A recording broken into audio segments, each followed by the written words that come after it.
I'm excited about seeing how this documentary can come together to further give a visual and these audio stories, first-person things, and however you want to connect it. It's going to be a fascinating project. Yeah, it's, so just the history. So the history of Grand Rapids, you're speaking of uprisings.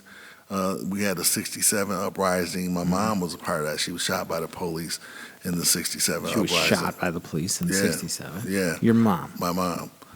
So these, like when I say these stories are second, like we were right there, like we're living, like we know these people that he's writing about. So that's why it really hit home. Like, oh my God, he's mentioning these names. Should be noted that your mom survived that shooting. Yes, my mom still, I'm not diminishing she was shot by the police in this in the riot.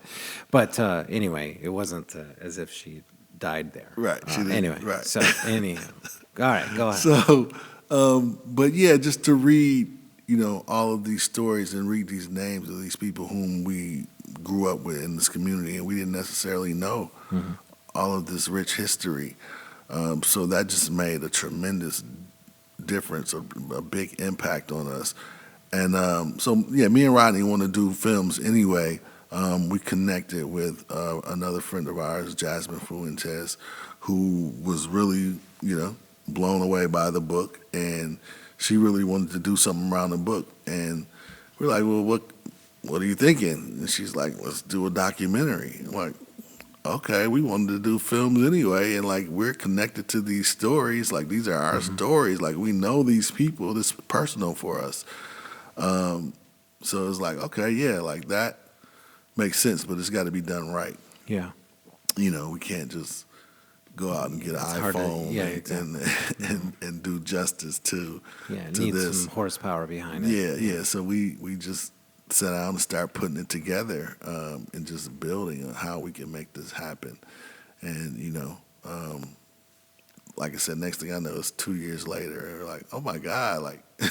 It's been 2 years we've been working on this thing, and we're finally getting to a point where, okay, we're ready to present, to even tell the community what we're working on.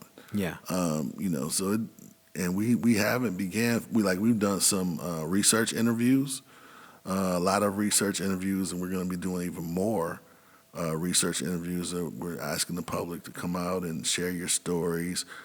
Share memorabilia, family history. If you got old photos or videos or things that you'd like to share, we want to see them. We just had somebody send in some pictures from the 70s last week. Incredible, like nightlife. Like people in the club, like it was like really cool stuff like that. And just if you got any of that stuff, you think your mom and dad, old photos of your mom and dad or whatever, from the 60s, 50s, 70s, like 40s, whenever we want to see it. I'm sure we'll be able to probably. How did Todd Robinson pick Grand Rapids to write about? Because he's not a Grand Rapidian. He's not from Grand Rapids. He's from Springfield, Massachusetts. And because Springfield is a secondary city, he was looking for a secondary city to write about, somewhere similar to his hometown. Yeah. And he's scouring about, and he heard about Grand Rapids. He stumbled upon Grand Rapids and started reading some of the history here, and he's like, wow, this place is like similar to my home, but it's like got a different dynamic, And then he visited here a couple times. And then he actually moved here for like 5 years while he was writing that dissertation. Wow. And he moved to Grand Rapids, and he was writing and doing his research and studying. Yeah. And, Well, the amount of density to the book in terms of its research, its sourcing is amazing. Like he must have spent years in old files and archives and pulling up minutes from like school board meetings and city commission meetings. Him and Dr. Jokes know Grand Rapids history better than anybody I've ever come in contact with. Like they know this place. Like, oh, you can go find this here. You can go talk to such and such. They know everybody downtown at the library, like first name basis. Yeah. Very intimately. So he did a lot of work. Yeah. Put a lot of work. Well, it's nice that it provides, and he's you were mentioning maybe before we were shooting, but he is involved as an executive producer in the Yes. documentary. So you have his sort of guiding hand through this document that he put together, this book, to create a little bit of a roadmap going forward about how you might shape a documentary about this complicated period in Grand Rapids history, which still continues today. Yeah, which still goes on today. We're still suffering from managerial racism. And so, the whole point is to keep the conversation going. We've started it.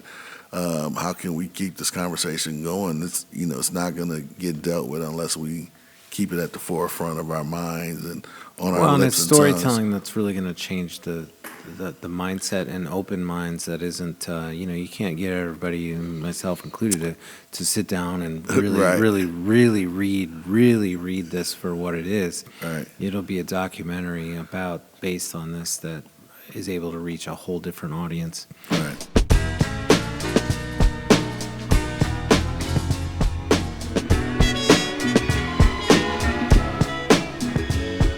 The Full Exposure Podcast is brought to you by Metro Health, University of Michigan Health, and Dr. Peter Hahn, in appreciation of the creative and artistic visionaries who enrich our lives through cultural connections.